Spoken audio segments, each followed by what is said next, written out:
Julien, Oui. rebonjour, puisque nous nous sommes croisés aujourd'hui en formation. Hein. Ouais. Ces 3 jours, tu nous proposes un 3e module de thérapie narrative pour Hypnosium Oui. sur Biarritz. Et les thérapies narratives, finalement, c'est quelque chose d'assez récent dans le champ de compétences, Ouais. notamment en France. Ouais. Ça vient d'Australie, c'est bien ça? Oui. Et alors, moi, un constat que j'avais fait en pratiquant de l'hypnose, j'ai envie de dire traditionnelle, Hein? c'est que je pouvais avoir des demandes de consultation pour du tabagisme et pour arrêter de fumer. Ouais. Et puis, une séance d'hypnose fonctionne merveilleusement Ouais. et les gens interrompent leur consommation Ouais. de manière durable. Et puis tout un tas d'autres patients qui ont fait la séance en s'adaptant à eux, comme d'habitude en hypnose, Ouais. mais là, échec de l'arrêt du tabac. Et est-ce que tu peux nous donner peut-être un éclairage au travers des narratives Oui. de qu'est-ce qui se passe à ce moment-là? Qu'est-ce qui fait que ça ne fonctionne pas? Ok. Alors pour moi, dans les 2 cas que tu présentes, le premier cas, donc tu souhaites arrêter de fumer et puis tu peux t'en libérer avec une séance d'hypnose. Le deuxième cas où tu as l'impression que le tabac, malgré un travail de qualité en termes d'hypnose, il y a quelque chose qui se chronicise et la personne n'arrive pas à lâcher sa relation au tabac, correspond pour moi à 2 situations très différentes. La première situation, si j'arrive à me libérer du tabac, c'est que finalement, j'avais quand même des expériences relationnelles assez sécures dans ma vie, et que le tabac est quelque chose qui me permet simplement d'être plus à l'aise dans tel ou tel contexte. Et puis je me rends compte à un moment donné que ça a des effets négatifs, donc je prends la décision de m'en séparer. Mais au départ, ce sont des personnes qui ont déjà des expériences de sécurité relationnelle. Et puis il y a un deuxième profil qui sont un certain nombre de personnes qui n'ont pas cette expérience de sécurité relationnelle, c'est-à-dire qu'il y a un fond de dissociation, comme on peut l'avoir dans les troubles de l'attachement, dans laquelle les gens finalement sont assez seuls, hein, ils vivent dans un monde où ils sont seuls, et le tabac, quelque part, est quelque chose qui remplace la relation à l'autre. Donc au début, évidemment, le tabac arrive dans une relation à l'autre, quelqu'un me propose de fumer, mais ensuite, c'est le support de la relation. J'étais dans un monde dans lequel j'étais totalement seul, et grâce au tabac, j'ai l'impression d'être en relation. Et il devient tentative de solution. Il devient une tentative de solution. Plus je fume finalement pour rester en rapport avec l'autre. Et le jour où j'arrête le tabac, j'ai des angoisses de mort qui arrivent. Et la difficulté pour ces personnes-là, en termes d'arrêt de tabac, c'est le jour où ils arrêtent le tabac, il y a des effets émotionnels, il y a des angoisses de mort qui arrivent, parce que la personne est incapable à ce moment-là de se reconnecter à elle-même, puisqu'elle est en incapacité de se reconnecter avec l'autre. Autrement dit, finalement, c'est là que ma simple séance d'hypnose traditionnelle va échouer. Oui. Est-ce que tu peux m'en dire un peu plus là-dessus? Ok. Alors, la séance d'hypnose traditionnelle, lorsque la personne fait cette séance d'hypnose et que ça ne marche pas, c'est-à-dire que cette personne-là ne perçoit pas à l'intérieur de la séance d'hypnose la capacité à pouvoir vraiment lâcher prise pour être en relation avec l'autre. Donc le thérapeute. Le thérapeute. C'est-à-dire, quelque part, il y a une croyance qui reste, comme soit le thérapeute, si je rentre en relation avec lui, je lâche prise, quelque part, il ne va pas être présent, il ne va pas m'accueillir. Finalement, au fond, il est indifférent à mes souffrances. Il est dans une relation technique avec ma relation au tabac, mais dans la relation avec moi, finalement, il est absent de la relation. Et donc, cette personne-là, elle commence à rentrer dans le processus parce qu'elle voit le thérapeute comme quelqu'un bienveillant, d'un point de vue cognitif, hein, quelqu'un qui essaie de faire le maximum, mais au niveau de l'affect, au niveau de son ressenti interne, il ne croit pas, la personne ne croit pas que le thérapeute a des intentions bienveillantes à son égard. Il imagine qu'il est en trop dans la relation, que l'autre il s'en fout, que s'il fait ça de manière professionnelle. Et donc c'est cette dimension affective qui n'est pas en place dans la perception de la relation à l'autre. Alors finalement, la thérapie narrative, d'une certaine manière, ça signifie que je ne connais pas suffisamment, en tant que patient, je ne connais pas suffisamment ce qu'est une relation saine, une relation sécure. C'est ça. On ne m'a pas appris la relation sécure et je ne sais pas la remettre en place tout au cours de mon existence. C'est exactement ça. J'ai donc besoin de ce tiers, là en l'occurrence on parlait de tabagisme, voilà, pour me trouver en situation de sécure, mais le tiers étant une tentative de solution, il génère ses problèmes. On est bien d'accord. C'est ça qui est au fond du travail. Est-ce que tu dirais que déjà en quoi ça consiste de manière pratique la thérapie narrative? Alors, Quelle différence il y a par rapport aux autres types de thérapie? Qu'est-ce qu'il y a de différent par rapport à de la psychanalyse, par rapport à de l'hypnose, par rapport à de la thérapie stratégique, de l'orientation? Alors, la thérapie narrative, comme la thérapie stratégique ou la thérapie orientée solution, sont des thérapies qui sont orientées vers la vie. C'est-à-dire tout est orienté solution. Alors, je peux être orienté solution, centré solution, parce que je vais m'intéresser au moment où ça se passe mieux, mais on cherche à mettre en évidence les actions que font les personnes quand ça se passe mieux. L'approche stratégique est une approche où on travaille avec les problèmes, mais dans une optique aussi centrée solution. Et là, on va bloquer les tentatives de solution qui empêchent les exceptions. Et ensuite, les exceptions en termes d'action arrivent. Donc, aussi bien l'approche centrée solution que l'approche stratégique sont centrées sur des questions qui portent sur les actions. Le narratif porte sur les intentions.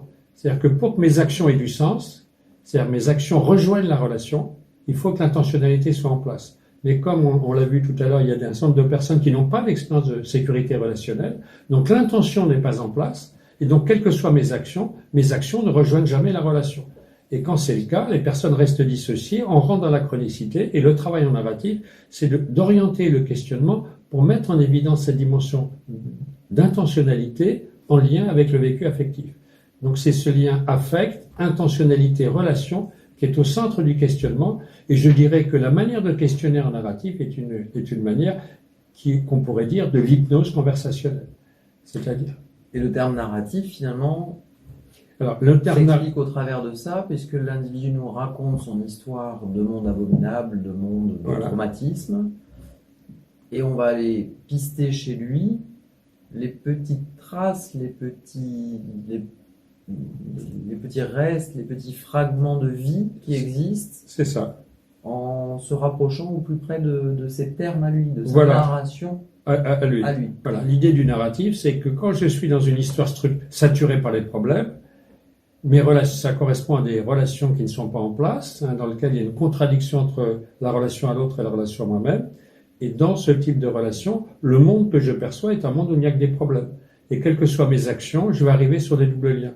Et l'idée, c'est d'amener la personne par le questionnement sur les intentions, et les intentions étant en rapport avec le processus d'accordage, parce que c'est dans l'accordage corporel qu'on perçoit les intentions, on peut dire collaborantes de l'autre, bienveillantes de l'autre, son désir de participer à la relation. Une fois qu'on a mis en évidence cette intentionnalité, on va aller jusqu'à des expériences de description, d'expériences de valeur, qui sont des intentions qui sont partagées dans des relations. Et que l'on va enrichir. Qu'on va enrichir avec des histoires, etc.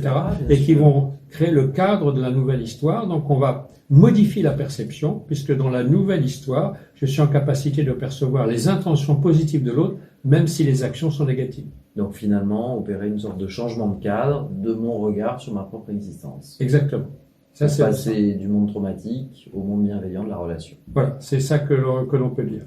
Et pour répondre à la partie que tu as posée tout à l'heure par rapport à la psychanalyse, donc dans la psychanalyse, il y a au moins deux courants. Il y a un courant qui est, on pourrait dire, qui est très proche de ce qu'on fait, qui est la théorie de l'attachement. Et je dirais qu'entre la théorie de l'attachement et l'importance de la relation sécure et ce qu'on fait en hypnose ericksonienne et en thérapie brève, c'est la même chose. C'est la même chose. Voilà. On parle toujours de relation. Voilà. Et tandis qu'il y a des parties de la psychanalyse où on ne parle pas de relation, où ce qui est premier, c'est le fantasme, le trauma, etc., dans lequel on est dans des mondes de survie et dans lequel le monde de la vie est simplement un fantasme. Alors là, on est dans une position assez différente parce que pour nous, la relation est quelque chose qui peut être authentique et sincère au niveau de l'affect et non pas toujours quelque chose qui est intéressé au sens d'utiliser l'autre par rapport à mes besoins narcissiques personnels. Alors, une nuance peut-être dont je sais qu'elle est chère à tes yeux, c'est que la thérapie narrative, finalement, c'est de l'hypnothérapie et ce n'est pas de l'hypnose par la suggestion simplement. C'est exactement ça. Ce n'est pas le soin on va dire de l'hypnoanalgésie, entre autres, qui passe par la suggestion. Est-ce que tu dirais que les thérapies narratives sont réservées à des praticiens qui vont être psychothérapeutes ou est-ce que ça peut s'étendre à d'autres types ça peut s'étendre à de professionnels du soin? Oui, pour une raison très simple, c'est qu'on peut utiliser dans deux occurrences différentes l'approche narrative. Soit on travaille de manière simple sur, par exemple, les moments où ça se passe mieux, et n'importe qui peut travailler sur les moments où ça se passe mieux dans sa vie, et à ce moment-là, on va relier ça avec des valeurs, parce que ça va enraciner un peu plus l'importance de ces exceptions. Ça permet aussi un certain nombre de questionnements comme l'externalisation de déconstruire des conflits, par exemple. Donc ça peut être utilisé partout.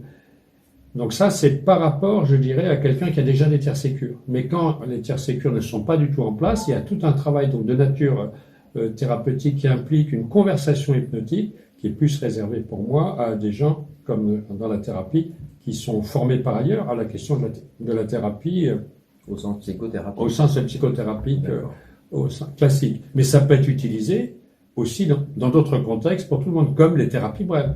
Stratégiques, centrées solutions peuvent être utilisées par des gens qui ne sont pas, entre guillemets, ni psychologues, puisque c'est simplement des relations humaines. C'est ça. Et des interactions humaines. Donc, il n'y a pas de raison que ce ne soit pas utilisé par d'autres personnes. Et est-ce que toi, dans ta pratique, tu auras tendance peut-être à réserver plus la thérapie narrative pour des troubles de personnalité, donc tous ces troubles liés aux troubles de l'attachement, Oui. en particulier les états limites, Mmh. ou est-ce que pour j'ai envie de dire des pathologies plus légères, entre guillemets, en tout cas moins profondes et moins axées sur une structure de personnalité, Oui. tu vas l'utiliser de la même manière? Je ne vais pas l'utiliser de la même manière, mais je peux l'utiliser dans les deux cadres. Ça s'utilise partout. C'est Voilà. pas la seule indication. C'est des pas la troubles de seule personnalité, indication. de leurs complications. Voilà. Mais moi, j'utilise la thérapie narrative, mais j'utilise aussi l'approche centrée solution, stratégique. C'est un tout. Pour moi, toutes Ça ces se approches. rejoint énormément de toute manière, Voilà. avec l'idée que peut-être le narratif va creuser encore plus en profondeur. Voilà. Pour aller chercher plus en profondeur l'origine psychopathologique du trouble qui apparaît. Voilà, je dirais ce qui est important dans le narratif, c'est la question du sens. Tandis que quand on travaille sur l'action, l'action c'est pour atteindre un objectif, C'est ça. qui a une signification. Tandis que le narratif, ça va être plus centré sur la signification que sur l'objectif. Et une fois que le sens est en place, la relation est en place, après on va travailler sur l'objectif. Il faut d'abord travailler sur le contexte relationnel Donc avant de sur la travailler sur les fameuse actions. intention Sur la fameuse intention. et la notion de perception de l'intention d'autrui, de son intention positive en termes relationnels. Voilà. En termes relationnels. C'est exactement ça. Écoute, merci beaucoup pour cet éclairage assez bref. Voilà. Je rappelle que ça fait partie des thérapies brèves Voilà. qui peuvent durer, néanmoins qui génèrent du changement rapide. Voilà. Merci beaucoup Julien. À très bientôt. Merci, Jérôme.